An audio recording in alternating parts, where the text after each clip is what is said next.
শীতকালটা যখন একদম শেষের দিকেই তখনই আমাদের বাড়িতে একটা চেনা দৃশ্য প্রতি বছর দেখতে পাওয়া যায়। আর যেহেতু সেটা দেখেই আমি বুঝতে পারি যে এবার ঋতু পরিবর্তন হতে চলেছে।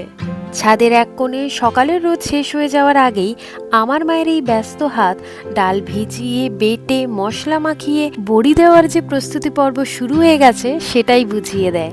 এত দ্রুত, এত নিখুঁত, দেখে যেন মনে হচ্ছে এই যেন কয়েকশো বছরের অভ্যাস, যা এখন ভালোবাসার অভ্যাসে পরিণত হয়ে এত দ্রুত হয়ে উঠেছে।